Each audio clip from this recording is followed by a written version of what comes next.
Et cette invitée, donc, c'est Linda Kebab, la déléguée nationale du syndicat Unité SGP. Bonjour, Madame Kebab. Bonjour. Merci d'être là, sans avoir pris de vacances, je le précise. Vous êtes sur le pont apparemment non-stop, comme votre ministre Darmanin. Écoutez, d'abord une évidence, les rodéos urbains, ça n'a rien de nouveau. Quand vous étiez petite, par exemple, à Vaux-en-Velin, les gars y faisaient pareil déjà avec des mobylettes sur la roue arrière. Donc ça fait des années et des dizaines d'années que ça dure. On est bien d'accord? Oui, en fait, les rodéos urbains, c'est un peu comme le tube de l'été, ça revient tous les ans et tous les ans on en fait un marronnier, disent un les sujet journalistes. d'actualité, c'est un tonneau de Danaïde pour les policiers surtout. Et incessamment, on a à chaque fois un ministre qui va faire du rodéo urbain son sujet d'un été au cours d'un mandat. Donc en réalité, pour nous, c'est de la com politique. Factuellement sur le terrain, on a toujours lutté contre les rodéos urbains, malheureusement avec des grosses contradictions dans les instructions qui nous sont données quant à leur prise en charge. Expliquez-nous alors justement, parce que c'est peut-être moi, ça fait 15 ans que je suis dans la police. Ça fait 15 ans que je suis dans la police. Hier, monsieur le ministre était à Créteil, que je connais très bien, parce que j'y ai exercé pendant de nombreuses années. J'y salue mes collègues. D'ailleurs, je salue que les locaux aient été nettoyés à l'occasion de sa venue. Je n'ai pas le souvenir que c'était aussi bien propre et les motos aussi bien rangées. Mais bon, enfin voilà. Ceci dit, quand on a sur une circonscription comme Créteil, mais d'autres, en Ile-de-France et dans d'autres agglomérations françaises, une présence de rodéos urbains permanent et constant avec des instructions hiérarchiques qui nous disent pas de prise en charge, c'est-à-dire pas de chasse.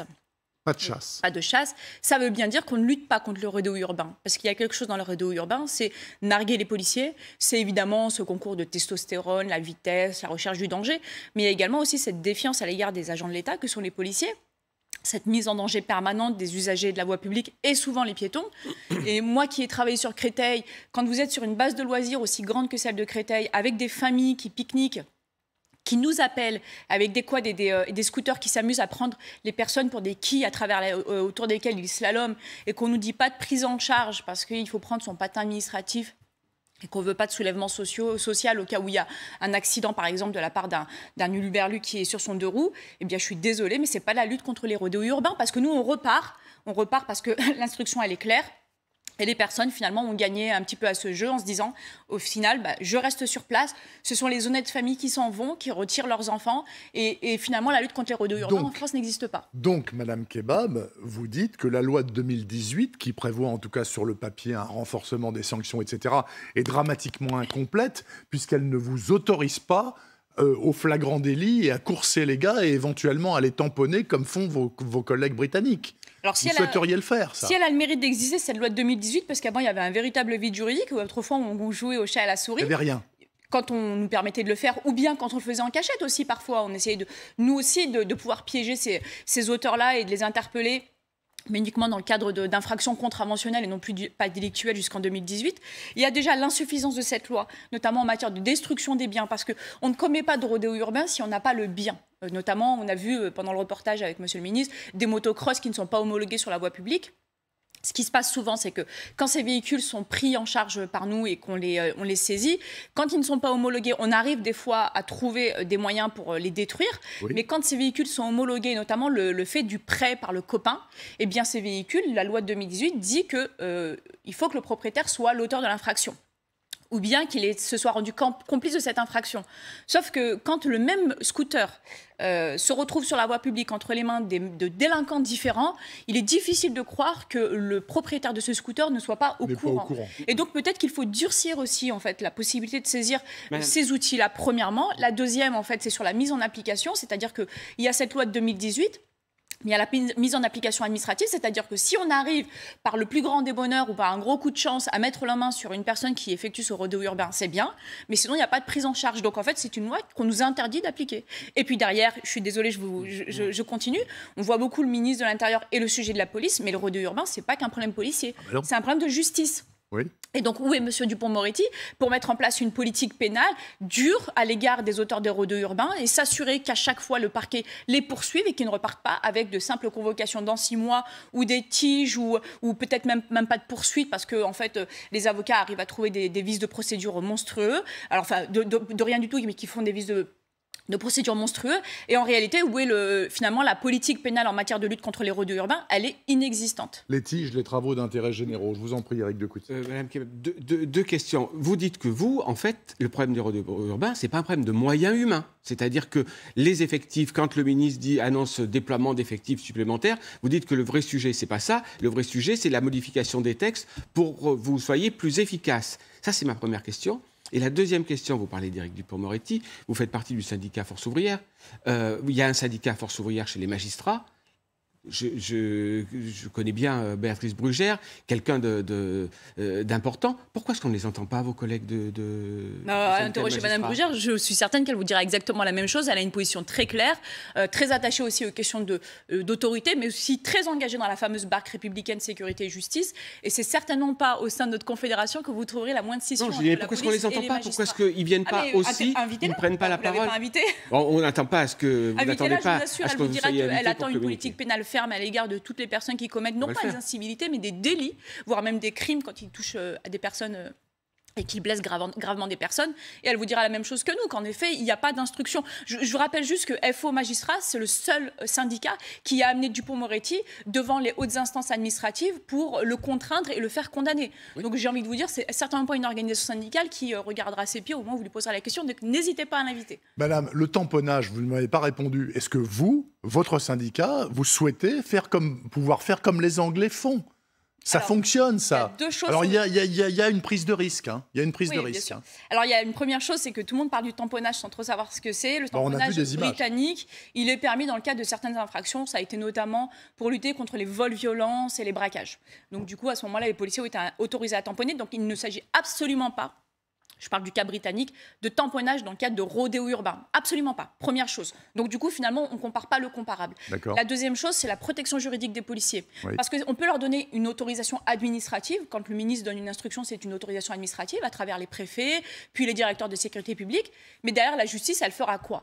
Eh bien, si un policier tamponne et que le magistrat estime que le discernement n'était pas bon, parce qu'il y a des conséquences et notamment des blessures, eh bien c'est le policier qui sera devant le juge. Alors si on nous garantit une protection juridique aux policiers totale qui pourrait exercer ce tamponnage, éventuellement on pourrait discuter dessus. Et la deuxième chose, c'est si le ministre ou les préfets sont prêts à accompagner les policiers dans le bureau de juge d'instruction, peut-être qu'on pourrait aussi discuter là-dessus.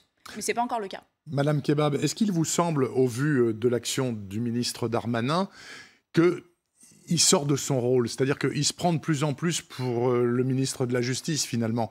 Quand il dit, par exemple, suite aux affaires de la Guillotière, on a trouvé la personne qui a tapé sur les policiers en civil, etc., à côté de Lyon, il va être expulsé sans même que la justice ait été consultée. Tout ça, il y a encore des procédures légales dans ce pays, et M. Darmanin, peut-être parce qu'il veut faire des effets d'annonce, qui lui rapportent beaucoup de popularité, en l'occurrence, hein, on le voit avec les sondages, est-ce qu'il vous semble sortir de son rôle ? Est-ce qu'il devrait être plus discret? Alors, est-ce que son rôle, c'est de faire de la communication? Dans ces cas-là, il est dans son rôle. Ce qui est dommageable, en revanche, c'est finalement de donner le sentiment que les policiers sont oisifs, les bras croisés, qu'ils attendent des instructions pour exercer des opérations. Quand on entend dire que 3 opérations de police doivent être effectuées dans chaque commissariat... C'est énorme, non? J'ai envie de dire aux collègues de Guéret ou des Sables-d'Olonne, faites donc, mais dans quelle utilité, en réalité? Les chiffres qui sont donnés, en fait, par le ministre, je suis désolée, on est la seule organisation syndicale qui vous dira la vérité, ce ne sont pas des chiffres de lutte contre les rodéos urbains, mais ce sont des chiffres de contrôle routier. Vous savez, les contrôles routiers, comme vous pouvez en trouver dès lors que vous sortez de la capitale et que vous faites contrôler vos papiers parce que vous êtes sur un 2 roues ou dans une voiture. Donc ce ne sont pas des opérations anti-rodéo urbain, ce sont des opérations de contrôle routier qui sont fixes et donc suite auxquelles il y a évidemment des commissions d'infraction qui sont constatées, souvent des défauts de permis de conduire, défauts d'assurance, parfois de l'alcoolémie, etc., mais qui n'ont rien à voir avec le rodéo urbain. Vous vous doutez bien que l'auteur d'un rodéo urbain ne va pas se jeter dans les bras des policiers qui sont en fixe avec leurs jumelles. Donc non, ce ne sont pas des opérations de rodéo urbain. De laisser croire que les policiers ne prenaient pas en charge les rodéos urbains, c'est vraiment assez insultant pour les effectifs de la voie publique quand on sait qu'en permanence, sur les instructions de la haute hiérarchie qui demande aux policiers de ne pas poursuivre les rodéos urbains. Et la troisième chose, c'est la suite qui est donnée à tout cela. On a parlé de la loi de 2018, mais moi j'aimerais savoir combien de personnes sont allées en prison, conformément à ce que cette loi dit, suite à un rodéo urbain. Je vais vous parler d'un fait qui a été évoqué notamment par la presse, donc je ne trahis pas le secret de l'instruction, quoique de toute façon la décision de justice a déjà été donnée. Depuis novembre, on avait un rodéo urbain chronique de la part d'un auteur à Marseille, depuis novembre 2021, comme quoi c'est pas forcément saisonnier. Il a été interpellé par les policiers, Il a été condamné à 2 ans, dont 1 avec sursis, et la deuxième année qui est censée être ferme est aménagée. Donc il ne fera pas 1 jour. Donc si l'auteur d'un rodéo urbain chronique depuis 2021 n'est pas condamné à une peine de prison et qu'il l'effectuerait, donc mise en application de la décision de justice, en réalité, c'est plus le sentiment d'impunité, c'est l'impunité. Donc en réalité, c'est l'ensemble de la chaîne qui est dysfonctionnelle. Donc on peut faire toutes les annonces ministérielles qu'on veut, les coups de com', s'avancer sur des décisions de justice qui n'ont pas encore été données pour ensuite se dire qu'avec un peu de chance, les caméras de la presse ne regarderont pas les détails et les suites et donc du coup mettront en évidence les contradictions dans les annonces. Eh bien oui, ça arrive et c'est le cas notamment de ce ministre. Je suis désolée, c'est mon patron, je ne devrais pas parler comme ça. Mais encore une fois, on a un devoir de vérité à l'égard de nos concitoyens, à l'égard aussi de nos collègues qui aujourd'hui ont le sentiment d'être considérés comme des oisifs, qui attendent des instructions ministérielles pour prendre en charge un fait que l'on connaît depuis des décennies. Madame Kia, vous êtes très remontée ce matin contre le ministre de l'Intérieur, contre le ministre de la Justice, ça on l'entend, mais contre le ministre de l'Intérieur, très très remontée. Je trouve un peu sévère, moi je ne veux pas faire la défense de Darmanin, mais il n'a pas dit que vous étiez oisif. Il répond à une situation, aujourd'hui il y a eu 2 morts dans ces rodéos urbains. Il répond à une réalité, et j'ai plutôt l'impression qu'il fait la défense des policiers depuis longtemps. Qu'est-ce que vous lui reprochez au fond? C'est cette surcommunication? C'est de faire de la politique? Vous êtes en déphasage? Alors moi, je ne suis pas remontée contre le ministre. Je vous dis juste factuellement ce qu'il en est, en fait, entre le propos et la réalité du terrain. Alors, où je vous évoque la réalité du terrain et celle de mes collègues, et dans ces cas-là, vous avez le sentiment que je suis remontée parce que vous relevez vous-même les contradictions. Donc, c'est pour ça que vous avez le sentiment que je suis remontée. Moi, je suis juste en train de vous mettre en évidence les contradictions. Quand on dit qu'on donne pour instruction d'effectuer 3 opérations de contrôle anti-rodéo, je le rappelle, qui ne sont pas des opérations anti-rodéo, par jour et par commissariat, c'est insensé. Vous savez comment on appelle ça? De la politique du chiffre. Contre ça, je suis remontée. Et je ne serais pas syndicaliste si je n'étais pas remontée contre la question de la politique du chiffre. Première chose.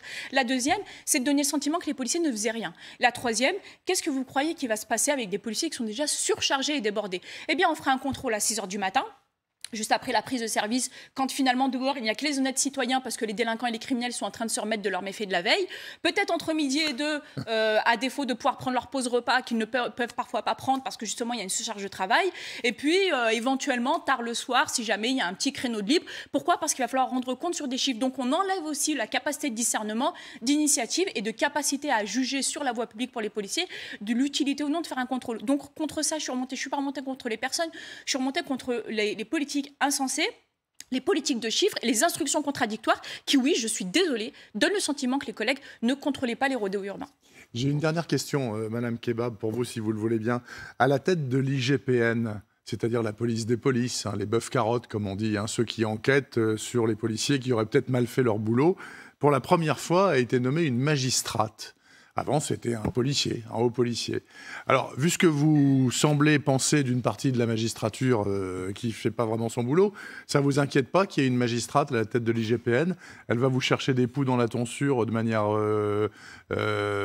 pertinente ou pas? Alors, la seule fois où j'ai parlé des magistrats aujourd'hui, c'était pour parler de Béatrice Brugère, dont j'ai dit énormément de bien. Donc, je n'ai pas le souvenir d'avoir dit du mal de la magistrature. Il y a évidemment une partie... Ah oui, lui, il n'est pas magistrat. Il est avocat.